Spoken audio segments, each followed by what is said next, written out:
The judge stood up.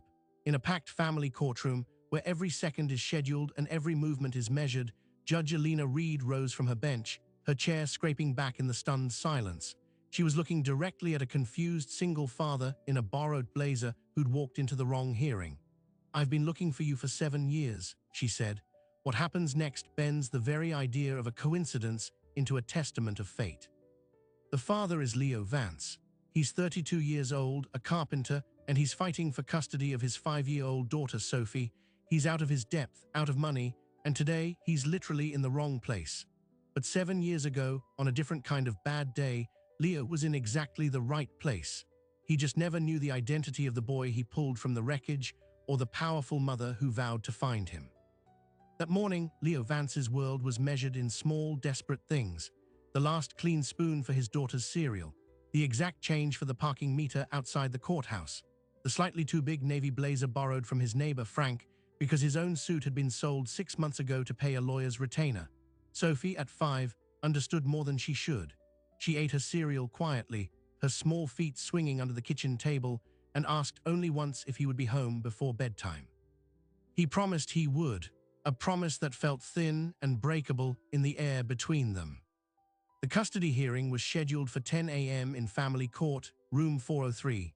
Leo had the paperwork folded in his back pocket, the edges soft from being handled and rehandled.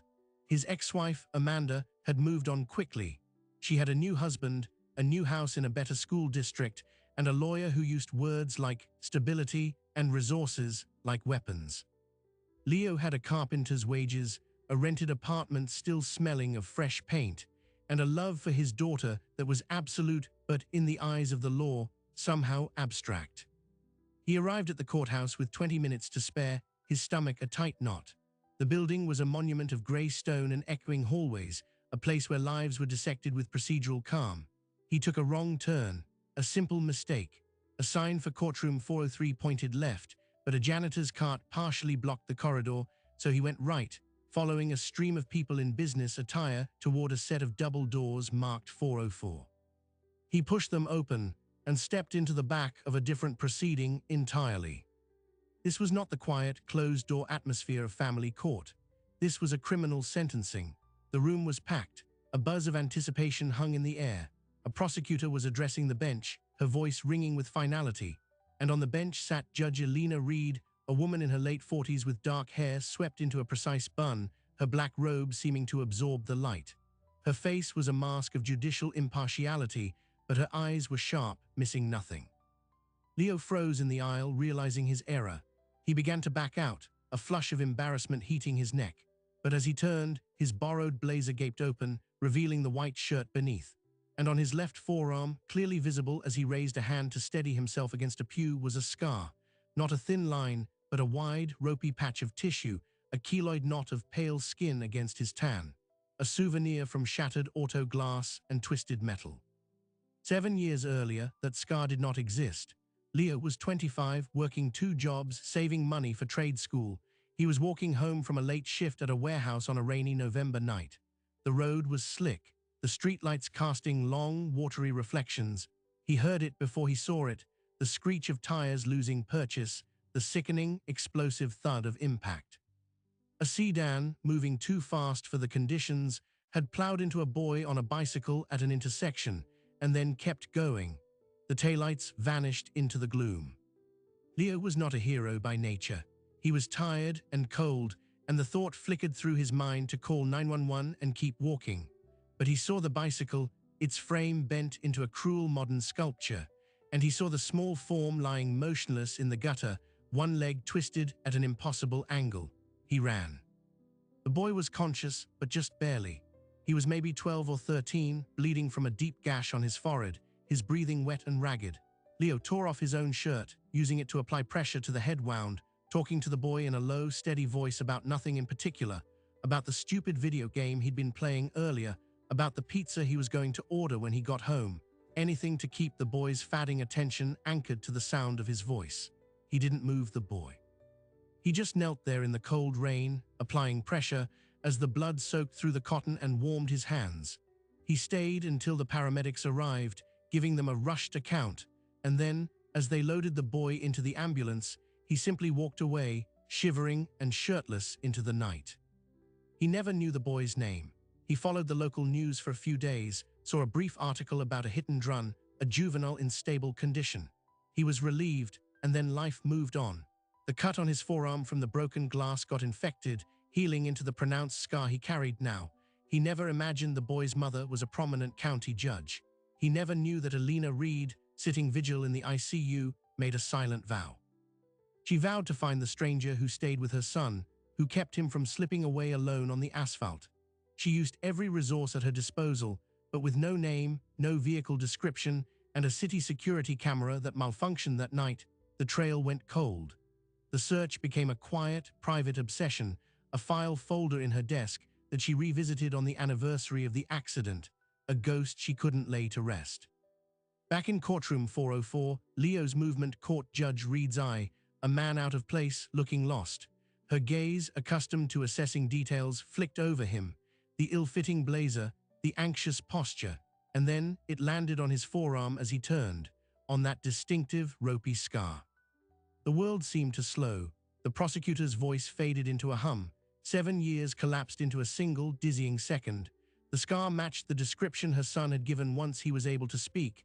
The man who helped him had cut his arm on the car. A deep, bad cut. The memory, crystal clear and visceral, slammed into her. The rainy night, the desperate hope, the unknown savior who vanished. In the rigid protocol of her courtroom, Judge Alina Reed did the unthinkable. She stood up. The movement was so abrupt, so entirely outside the script of judicial decorum, that the prosecutor stopped mid-sentence. A wave of confused silence rippled through the gallery. Every eye followed her gaze, which was locked, with an intensity that was personal and raw, onto the confused man in the aisle. Her voice, when it came, was not the measured tone of the bench. It was quieter, filled with 7 years of compounded gratitude and disbelief. "I've been looking for you for 7 years." The silence that followed was total. In a room governed by procedure, a judge had just broken the most fundamental rule. She had become personally involved. For a long, suspended moment, no one moved. The prosecutor stood with her mouth slightly open, her sentencing memo forgotten in her hand. The bailiff's hand drifted toward his belt, a reflexive gesture, though there was no threat here except the threat to the court's own order. Leo Vance could only stare, his mind refusing to assemble the words into sense. Looking for him, 7 years, his eyes darted to the scar on his arm, then back to the judge's face, which had transformed from an icon of authority into something profoundly human, eyes glittering with unshed tears. He took an involuntary step back, bumping into the wooden pew. Your Honor, I think there's a mistake. I'm in the wrong room." "There is no mistake," Judge Reed said, her voice gaining strength, cutting through the stunned quiet. She looked to her bailiff. "Mr. Jenkins, please escort this man to my chambers. And counsel," she said, turning to the frozen prosecutor and defense attorney, "this court will adjourn and reconvene at 2 p.m. to conclude sentencing." She did not wait for a response. She gathered her robes and stepped down from the bench, walking past the gaping gallery and through the side door, leaving a vacuum of astonishment behind her. In the wood-paneled quiet of her chambers, the weight of what she had just done settled upon her. Judge Alina Reed pressed her palms flat against her desk, taking a steadying breath. On the wall, a photograph showed her son David, now a 19-year-old college freshman, smiling on graduation day. The boy in the gutter was now a young man, alive because of the stranger she had just summoned. The ethical line she had crossed was bright and clear. A judge must not have personal connections to a case before her. By revealing her personal debt to Leo Vance in open court, she had potentially compromised not only her current docket, but any future case he might ever be involved in. And he was involved in a case. She had seen the family court paperwork clutched in his hand. When Leo was ushered in by the bailiff, he looked like a man facing a different kind of sentencing. He stood just inside the door, his borrowed blazer seeming to swallow him. "Judge, I'm really sorry for the disruption. I was just trying to find room 403. "Please sit down, Mr. Vance." Her tone was softer now, the courtroom projection gone. "Do you know who I am?" "You're Judge Reed. Beyond the title, do you recognize me?" Leo searched her face, shook his head slowly. "No, ma'am, should I?" A small, pained smile touched her lips. "No, you shouldn't, but my son does, or he would if he'd ever seen your face." She leaned forward. November 12th, 7 years ago, a rainy night on Caldwell Avenue, a hit-and-run, a boy on a bike. Leo's blood ran cold. The memory returned not as a story, but as a sensory flood. The squeal of tires, the taste of cold rain, the coppery smell of blood mixing with wet asphalt, the weight of a child's head cradled in the crook of his arm. His eyes dropped again to the scar. That was your son. His name is David. He had a fractured skull, a broken femur, internal bleeding. The doctors said if he'd been left there, if the bleeding hadn't been stemmed, he would have died in that gutter. You stemmed it, with your own shirt. You talked to him, you kept him awake, kept him anchored. Her voice wavered for the first time. Then you disappeared.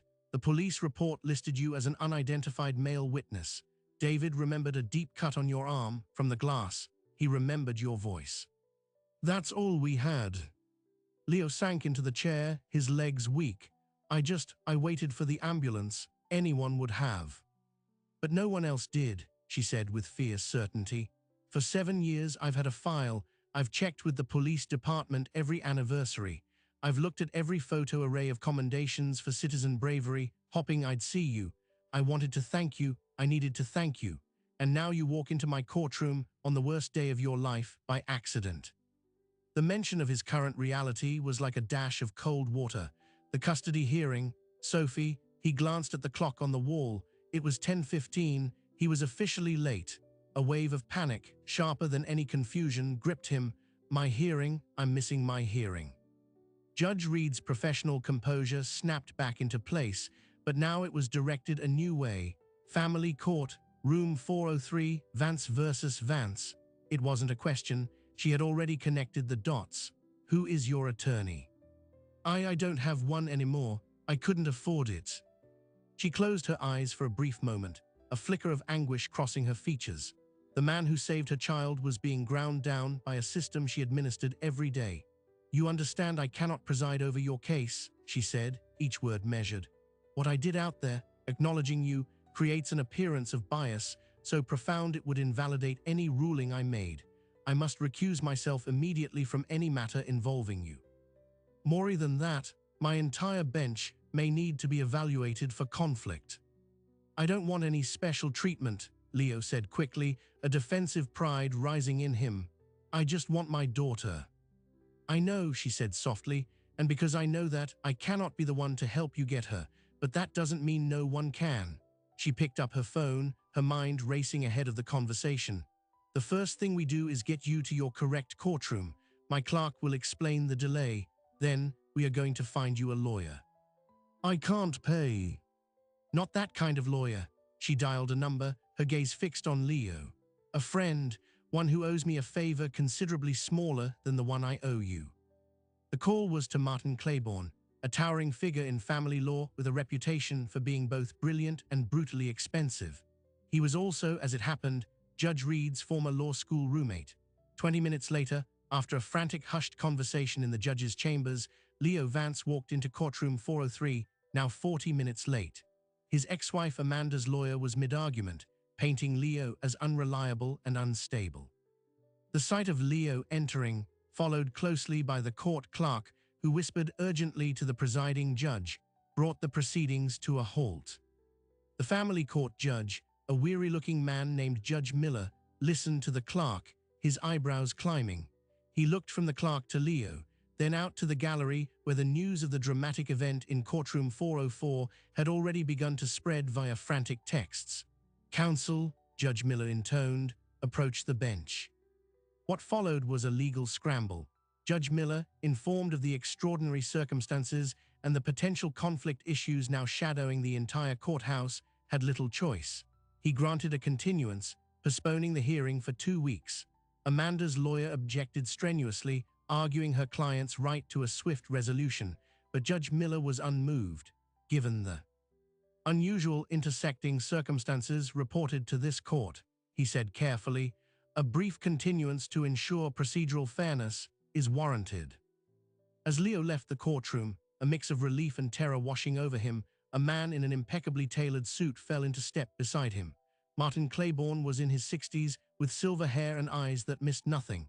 "Mr. Vance," he said, not offering a hand, but steering him toward a quiet alcove. "Elena gave me the broad strokes. You need to understand something. You are no longer just a father in a custody dispute. You are a public interest story waiting to happen." The Good Samaritan, recognized by Judge Tail, is catnip. This can help you, or it can destroy you. "I don't want it public," Leo said instantly. "Too late," Claiborne said bluntly. "It happened in open court. Reporters monitor the docket. By tomorrow, this will be on the local news. By the week's end, potentially national. We can try to manage it, or it will manage us." He pulled out a tablet. "Now tell me everything, not about the accident. About your life, your job, your home, your relationship with your daughter. We have 2 weeks to build a fortress." Meanwhile, Judge Elena Reed was composing a formal letter of disclosure to the Judicial Conduct Board. Every detail of her past search for the unidentified rescuer, her immediate recognition of Leo Vance, and her actions in court. It was a preemptive strike, an attempt to control the narrative of her ethical breach by framing it as an unavoidable human reaction. But she knew it was a grenade. The board could issue a reprimand. They could recommend her suspension. In the worst-case scenario, they could begin removal proceedings. Her phone rang. It was David. "Mom, what's going on? I'm getting texts from friends saying you had some kind of meltdown in court." She took a deep breath. "David, I found him. I found the man who saved you." The silence on the other end was profound. Then a choked sound. "You're sure?" "I saw the scar, I am sure. He's in trouble, David. He needs help." "Then we help him," her son said, his voice firm, leaving no room for debate. In that moment, she heard the echo of the brave boy who had endured countless surgeries, who had never complained through years of physical therapy. The beneficiary of a stranger's kindness was now demanding to pay it forward. But the system was not as straightforward as a son's decree. The next day, the story broke. The headline in the local paper read, "Judge's courtroom cry, I've been looking for you." It framed the event as a heartwarming miracle, but the legal blogs and professional forums quickly lit up with analysis of the catastrophic ethical implications. Talking heads debated, was this a beautiful moment of human connection or a gross abuse of judicial power? Could Leo Vance ever get a fair hearing in that county again? Amanda's lawyer seized the narrative. He filed a motion the next morning, not just opposing the continuance, but requesting a change of venue and the dismissal of Judge Miller, arguing that the entire local judiciary was now irreparably tainted by association. He painted Leo as a manipulator, suggesting he had sought out Judge Reed deliberately to create this exact scenario. The motion was a masterpiece of legal insinuation, taking a moment of pure coincidence and twisting it into a calculated scheme. Martin Claiborne read the motion in his office, a slow smile spreading across his face. "Good," he muttered to Leo, who was staring in horror at the document. "Now they've overplayed their hand." "How is this good? They're saying I engineered this." "They're desperate." They had a simple, sad story, a hard-working but overwhelmed father versus a stable two-parent home. Now the story is an epic, a mysterious hero, a quest for gratitude spanning years, a dramatic courtroom revelation. They're trying to poison the well because they see the jury of public opinion turning, and we are going to give that jury a face. Claiborne turned his computer screen around. On it was a professionally designed website, simple and clean. At the top, a photo of Leo and Sophie, laughing, the headline, "A Father's Promise." There was no mention of Judge Reed, no mention of the accident. It was a portrait of a dedicated dad, a community member, a carpenter who built things meant to last. "We fight the story with a better story," Claiborne said. "Yours." But the institutional wheels were turning separately. The Judicial Conduct Board scheduled a preliminary hearing. Judge Reed was placed on a temporary, paid administrative leave pending their review. The news of her suspension hit the press, adding a new layer of tragedy to the saga. The judge who thanked her son's savior was now being punished for it. Leo, watching this unfold from his tiny apartment, felt a crushing guilt. "I ruined her career," he said to Claiborne over the phone. "She made a choice," Claiborne replied, unsentimental. "A human one. Now we focus on ensuring that choice and your actions 7 years ago weren't for nothing. The custody evaluation is scheduled for tomorrow. They will be at your apartment, your job, interviewing your friends. They will also be interviewing Amanda and her husband. We need to be flawless. The evaluator, a stern woman named Dr. Evans, arrived at Leo's apartment precisely at 9 a.m. She noted the small size, but also the cleanliness, Sophie's drawings proudly displayed, the small, secure balcony. She went to his worksite, where his foreman spoke unprompted about Leo's reliability, his quiet kindness, how he'd built a treehouse for his boss's kids on his weekend. She interviewed his neighbor Frank, who lent the blazer, and his brother who lived 2 hours away. And she interviewed Amanda. In her spacious, beautifully decorated home, Dr. Evans noted the stability, the resources. She also noted the subtle, controlled tension between Amanda and her new husband when asked about their understanding of Sophie's routine with Leo. She noted how Amanda referred to Leo's lifestyle with a faint distaste. As Dr. Evans compiled her report, the public narrative, fueled by Claiborne's quiet media campaign, began to solidify. Leo was cast as a humble blue-collar hero, caught in an impossible bind. Donations began to trickle into a fund set up by a local woodworkers' union, enough to cover a few months of rent, to buy Sophie a new winter coat. Judge Reed, from her forced leave, watched this unfold. She was powerless in court, but not without influence.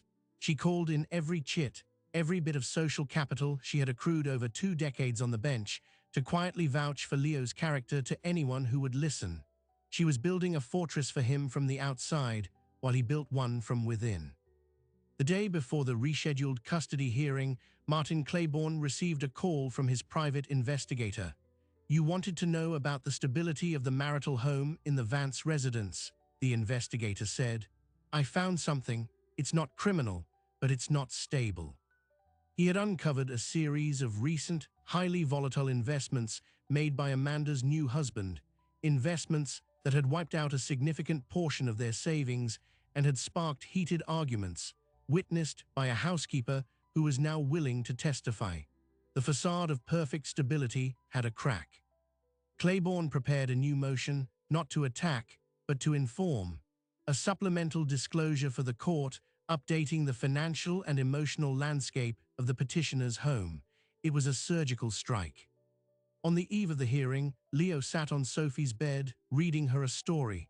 She curled against him, her small hand patting the scar on his arm. "Does it hurt, Daddy?" "Not anymore, baby.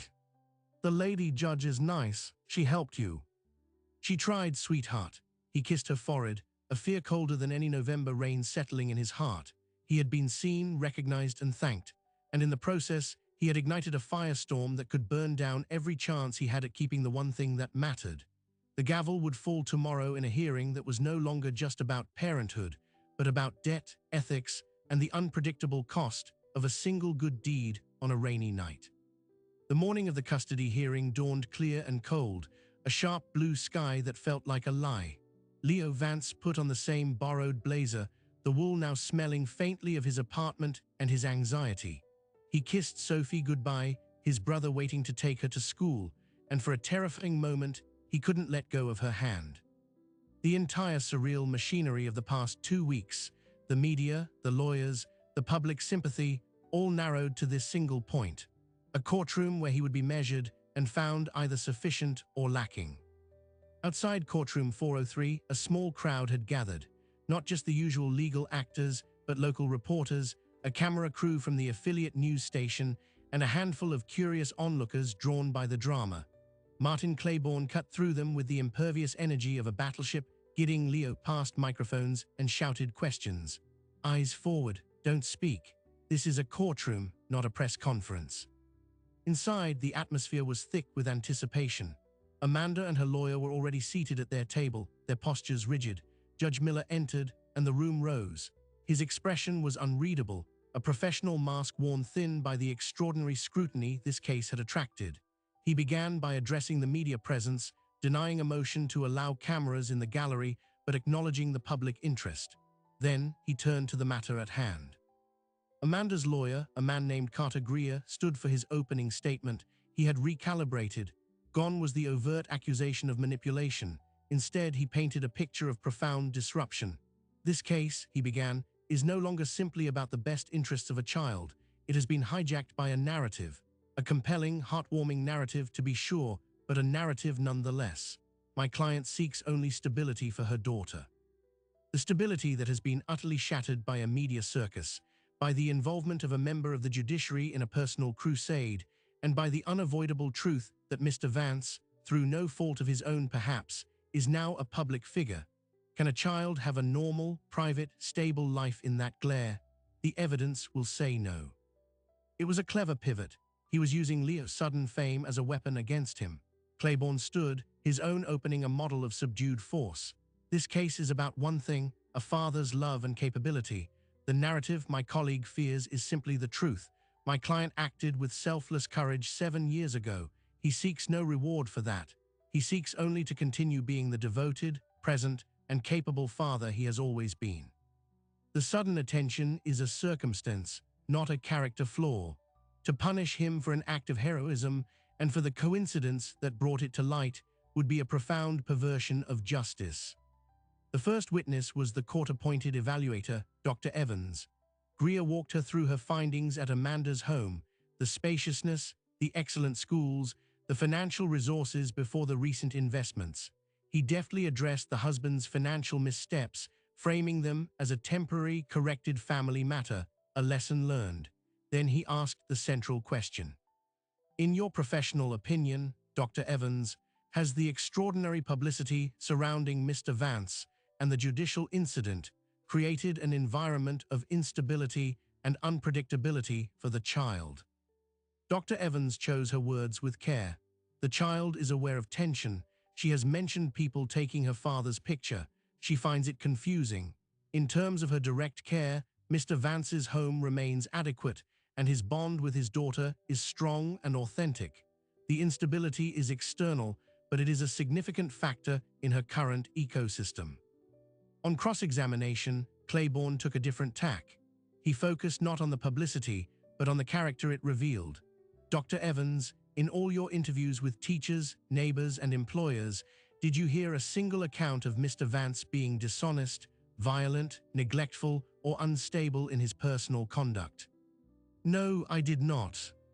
In fact, you heard repeatedly about his reliability, his kindness, his dedication as a father, correct? That is correct. And this act from 7 years ago, this narrative, does it indicate to you a pattern of character? A man who sees someone in need and acts without thought for reward. Greer objected, calls for speculation. Sustained, Judge Miller said. Claiborne nodded. Withdrawn. Dr. Evans, you interviewed the child, Sophie. Did she express fear of her father? No. Did she express a desire not to see him? No, she expressed a strong desire to be with him. The battle lines were drawn. The hearing stretched through the day. Amanda took the stand, speaking tearfully about wanting to protect Sophie from the chaos. Leo took the stand, Claiborne guiding him through his life, his work, his daily routine with Sophie. He spoke plainly without embellishment. When Greer cross-examined, he hammered on the practicalities, the small apartment, the modest income, the long work hours. He saved his sharpest tool for last. Mr. Vance, is it true that Judge Elena Reed, the woman who recognized you, has been placed on administrative leave pending an investigation into her conduct regarding you? Leo's throat tightened. I heard that, yes. And does it concern you that your presence in a courtroom has now cost a judge her position? Claiborne shot up. Objection, argumentative and assumes facts not in evidence. Sustained. But the seed was planted. The message was clear. Leo's heroism was a toxin, poisoning everything it touched, even the career of the woman who thanked him. As the day wore on, a new tension entered the room. A murmur spread among the lawyers and clerks. Notes were passed. Judge Miller called for a late afternoon recess. In the hallway, Claiborne checked his phone, his face grave. He pulled Leo aside. The Judicial Conduct Board just issued their preliminary decision on Judge Reed. It's bad. A formal reprimand and a 6-month suspension without pay. They found she engaged in conduct prejudicial to the administration of justice. The news is breaking now. Leo felt the floor tilt. 6 months because of me. Because of her choices. But the optics, Claiborne didn't need to finish. The story would now have a devastating coda. The Good Samaritan's reward was destroying the life of his benefactor. It was the ultimate counter-narrative, and it had landed in the middle of their hearing. When they reconvened, the energy had shifted. Greer had a renewed, almost grim confidence. He called a final witness, a child psychologist retained by his side. The psychologist, a dry academic, testified about the potential long-term effects on a child of being the daughter of a public story, of the stress of constant scrutiny, of the difficulty of forming a healthy self-identity outside of a parent's mythologized past. Claiborne's cross-examination was aggressive, questioning the psychologist's familiarity with this specific case, pointing out it was all theoretical, but theory was enough to sow doubt. Final arguments were made. Greer painted a picture of two futures, one of calm, private stability with Amanda, and one of continued chaos, public exposure, and collateral damage with Leo. The court has the power, he concluded, to give this child a normal life. That power should be exercised. Claiborne stood, appealing not just to the judge but to the room. Normalcy? What is normal? Is it normal to walk past someone in need? Is it normal to hide from the consequences of doing good? Leo Vance gave a stranger's child a chance at a future. He asks only for the chance to continue getting his own, denying him that because his goodness became known would send a message far more damaging to this child and to our community than any headline ever could. It would say that virtue is a liability, that the right thing is the wrong thing to be caught doing. Judge Miller adjourned to consider his verdict. He gave no timeline. It could be hours, days, or weeks. The waiting was its own torture. Leo retreated to a small witness room staring at the blank wall. Claiborne paced, phone in hand, monitoring the fallout from the judicial board's decision. The public reaction was splitting. Some saw Judge Reed as a martyr for gratitude. Others saw her as a warning of emotional folly on the bench. Leo was caught in the schism. Hours passed. The courthouse emptied. The reporters filed their stories, led with the board's decision. Leo's phone buzzed. It was a number he didn't recognize. He let it go to voicemail. A minute later, a text appeared from the same number. "Mr. Vance, this is David Reed. I need to talk to you, please." The judge's son, Leo's heart hammered against his ribs. He stepped into the hallway for privacy and called back. David answered on the first ring. His voice was young, earnest, charged with emotion. "Mr. Vance, I'm so sorry to bother you. I know today is everything. I just heard about the board's decision about my mom." "David, I'm so sorry. This is all my fault." "No," David said, the word sharp and absolute. "Stop. That's what I called to say. You saved my life. You gave me back to my mom. What's happening now, the board, the hearing, it's just noise. It's the cost of things mattering. My mom knew that risk when she stood up. She'd do it again. I need you to know that. And I need you to know that whatever happens in that courtroom, it doesn't change what you did. For me, for her." Leo leaned against the cool wall, tears pressing hot behind his eyes. He couldn't speak. David continued, his voice softening. "She's okay, you know, my mom. She says she hasn't slept this well in 7 years. The searching is over. She found you. However this ends for her, it already ended well." The call changed something in Leo. The crushing guilt lifted, not completely, but enough to let him breathe. The approval he sought was not Judge Miller's or the public's. It was the approval of the boy in the gutter, now a young man, who said the cost was worth it. It was past 7 p.m. when the bailiff found them. Judge Miller was ready. The courtroom was hastily reconvened under the fluorescent lights, the empty gallery feeling ghostly. Amanda and Greer returned, their faces taut with expectation. Judge Miller took the bench, his features drawn with fatigue. He dispensed with preamble. "In the matter of Vance versus Vance," he began, his voice a low rumble in the quiet room, "the court has weighed the statutory factors. The stability of each home, the capacity of each parent, the needs of the child, and the unique circumstances that have come to surround this case." He detailed the findings. He acknowledged the adequacy of both homes. He noted the mother's resources and the father's bond. He addressed the elephant in the room, as he called it, the publicity and the judicial incident. "The court is deeply troubled by the collateral consequences of an act of past heroism. However, the law does not permit me to penalize a parent for being the subject of public attention, nor for the independent ethical choices of a member of the judiciary. To do so would be to punish virtue, and that this court will not do.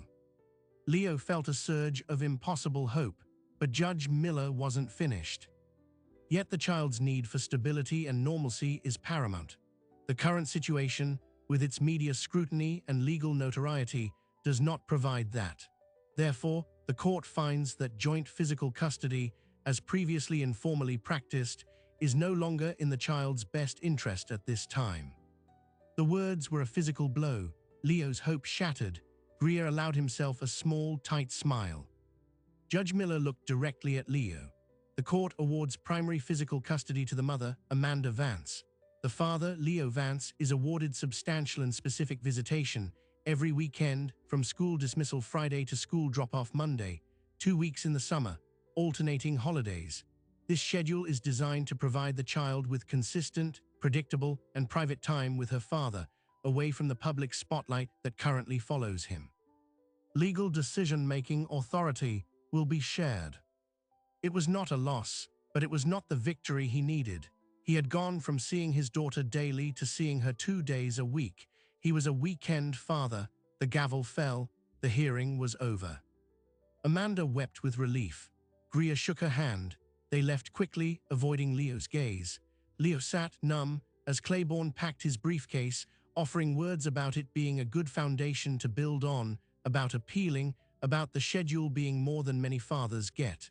The words buzzed around Leo like insects. He walked out of the courthouse into the dark evening. The reporters had mostly gone. The clear sky was now filled with cold, distant stars. He was alone. He had his daughter, but only in fragments. He had his gratitude, but it had cost a judge her standing. He was a hero who had lost the only battle that ever truly mattered to him. He drove to his brother's apartment to pick up Sophie. She was already in her pajamas, watching a cartoon. She ran to him, hugging his legs. "Do I stay with you now, Daddy?" He knelt, holding her tight, breathing in the scent of her shampoo.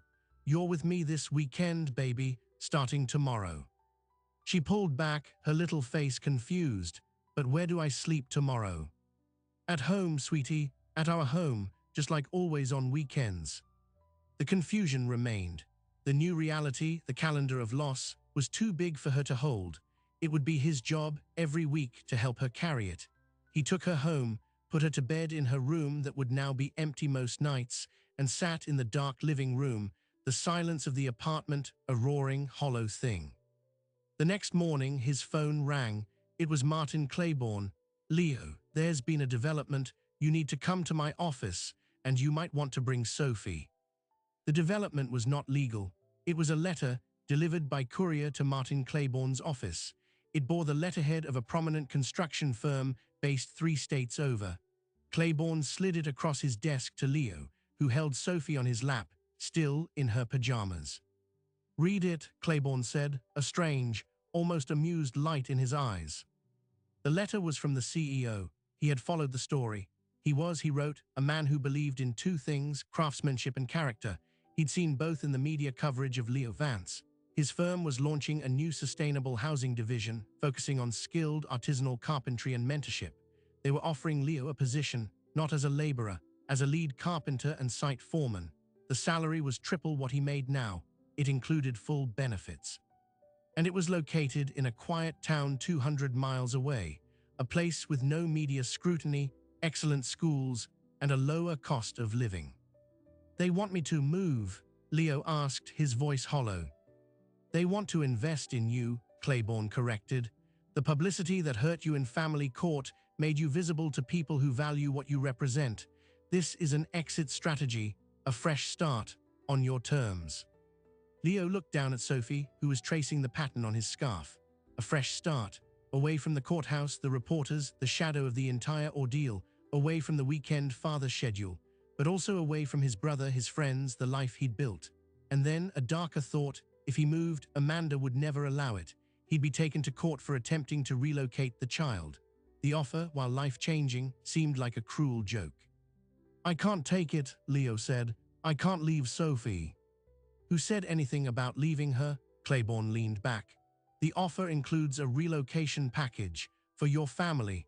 The firm's legal department is prepared to assist with any familial negotiations. Leo stared at him. You mean buy off Amanda? I mean, Claiborne said carefully, structure a settlement, an offer so substantial for Sophie's future college fund trust that it makes opposing the move not just difficult, but arguably against the child's own financial interest. Combined with the fact that the primary cause for limiting your custody, the local media frenzy, disappears if you leave the area, it's a compelling argument for modifying the custody order. It felt dirty, it felt like trading money for his daughter, but it also felt like a lifeline. What's the catch? Leo asked. No catch, just good public relations for them and a skilled employee for us. Think about it. You don't have to decide today. But time was a luxury he didn't have. The new custody schedule began that weekend. The rhythm of loss was already ticking. He took the letter home, the paper feeling heavy as a brick. That evening he called Judge Reed. He hadn't spoken to her since the board's decision. She answered on the first ring, her voice calm. Leo, I heard about the ruling. I'm so sorry. I got a job offer, he blurted out, then told her everything about the letter, the move, Claiborne's proposal. She listened in silence. When he finished, she said, take it. But your son, David, you just found me, and you're suspended because of me. Her laugh was soft, without bitterness. Leo, finding you was the end of a search. It wasn't the start of a subscription. You don't owe me your proximity. My peace came from knowing you were out there, alive, and that I could say thank you. That's done. David feels the same. Now you need to build your life. This sounds like a foundation. Take it. Her words lifted a weight he hadn't fully acknowledged. He was not responsible for her peace. She had found it. He was free to seek his own. The next week was a whirlwind of quiet negotiations, conducted through lawyers. Amanda and her husband were presented with the offer, Leo's relocation with Sophie. In return, a structured, generous financial settlement for Sophie's future, far beyond what Leo could ever have provided otherwise. There would be expanded summer visitation for Amanda, all travel costs covered. The alternative was the status quo, the weekend schedule, and no settlement. It was not an easy decision for Amanda, but her lawyer, Greer, advised pragmatism. The settlement was significant. The move would give Sophie a fresh start too, away from the notoriety. And a court, looking at the complete package, a vastly improved standard of living for Leo, a top-tier school district, a secured future for the child, might very well approve the modification anyway. Fighting it would be costly and uncertain. After days of tense deliberation, Amanda agreed. The papers were signed. The custody order was amended. Primary physical custody would transfer to Leo upon relocation. Sophie would spend summers and alternating holidays with her mother. The news was met with a final, brief flare of media attention. Hero Carpenter and daughter get fresh start, before the story, at last, lost its oxygen and faded away. On the last day in his apartment, Leo packed Sophie's toys. His brother helped, his usual cheer subdued. Gonna miss you, man. You'll visit. The new place has a guest room, no arguing. His brother smiled, a little watery. Deal. The movers came the next morning. Leo's truck was loaded with their essentials. He took one last look at the empty rooms, the ghost of his old life, then closed the door. He drove to Amanda's house to pick up Sophie for the last time as a visitor. The goodbye there was stiff, polite, underscored with a complex relief on both sides. Sophie, excited for the adventure, chatted about the new house with a big yard that Daddy had promised. The new town was everything the letter promised, quiet, green, and anonymous. The house was a modest rental, but the yard was huge. The construction firm was true to its word. Leo's new role was challenging and respected. He worked with his hands, building homes meant to last, and for the first time in years, the future felt not like a threat, but like something he was constructing, beam by solid beam. Sophie thrived. She made friends quickly. The shadow of the past year lifted from her small shoulders. Every Friday night, Leo would sit on the porch of their new home with her, and they would talk about their week. It became their ritual. He never mentioned the courtroom, the judge, or the scar on his arm unless she asked. And one night she did. Daddy, does the lady judge know where we live? Yes, sweetie, I send her a Christmas card every year with a picture of you. Is she still a judge? No, honey, not right now. Sophie was quiet for a moment, sucking on her braid. That's sad. It is, but she's okay. She's writing a book, actually. This was the final, surprising detail. In her suspension, Judge Elena Reed had begun writing a memoir, not about the case or Leo, but about the psychology of gratitude and debt within the justice system. It was being hailed as a groundbreaking, personal critique of judicial dispassion. Her suspension, rather than ending her career, had transformed it. She had become a sought-after speaker and reform advocate.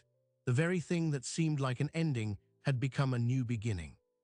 Leo kept in touch with her, sparse but meaningful emails every few months. She never asked for anything. She just shared updates on David, on her work. She signed them simply, Elena. One afternoon, 2 years after the move, Leo was working on a front porch railing for a new home. His phone buzzed with a news alert. The State Judicial Oversight Committee, after a review influenced in part by Reed's advocacy, had issued new guidelines.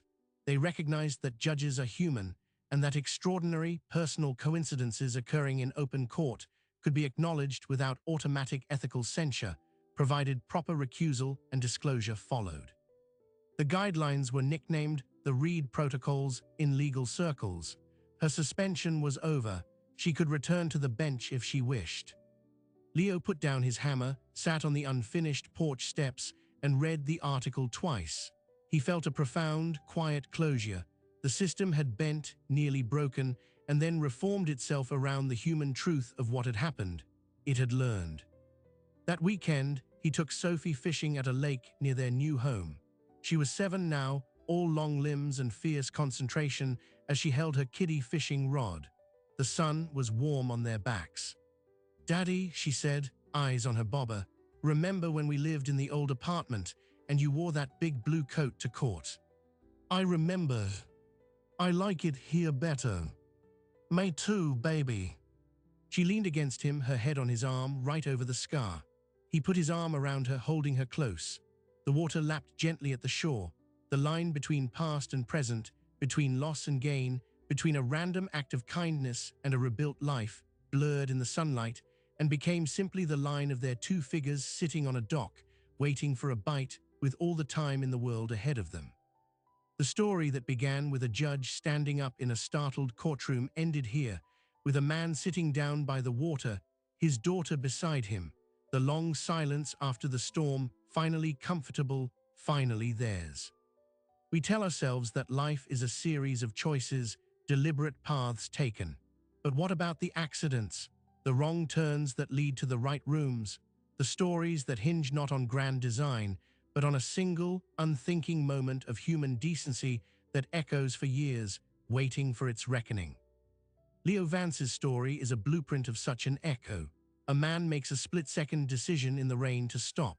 7 years later, that decision walks into the one place where it could possibly be recognized by the one person with the power and the profound personal need to acknowledge it. The odds are astronomical. They defy planning. They can only be lived. This is not a fairy tale. The recognition did not magically solve his problems. In fact, it nearly destroyed his chance at what he wanted most. It cost a respected judge her seat temporarily. It exposed how our systems, built for fairness through detachment, can struggle when confronted with raw, personal gratitude. The machinery of justice is not meant for heartfelt thank yous. It grinds, it weighs, it decides. Leo's story forced it to bend, and in the bending, both he and the system were reshaped. The haunting question the story leaves us with isn't about fate. It's about debt. What do we owe to those who help us? And what do they owe us in return? Judge Reed felt a debt so immense it overrode judicial protocol. Leo felt he owed nothing, and yet was almost crushed by the weight of being thanked. Our deepest human connections are often transactions of unpayable debt, of a life for a life, of a childhood for a childhood, that can never be balanced on a ledger, only carried forward. In the end, the resolution came not from the courtroom, but from the quiet, stubborn building of a new life. From a job offer that saw a man's character as an asset, from a mother's pragmatic love for her child's future, from a judge who found her purpose not in wielding a gavel, but in writing a new chapter for others. The dramatic recognition was the spark, but the life that grew from it was built by hands, by choices, by the daily work of moving forward. So the next time you hear a story that seems too perfectly coincidental to be true, remember Leo Vance sitting by the lake with his daughter. Remember that coincidence is not a plot device. It is the universe's way of connecting dots we didn't know we were making. Our most insignificant moments are seeds. We rarely get to see what they grow into. But sometimes, just sometimes, we walk into the wrong room and the harvest is waiting for us. If you found this journey through one remarkable echo of a good deed compelling, there are countless other stories where chance and character collide. For more documentaries that explore the unexpected architects of our lives, be sure to subscribe.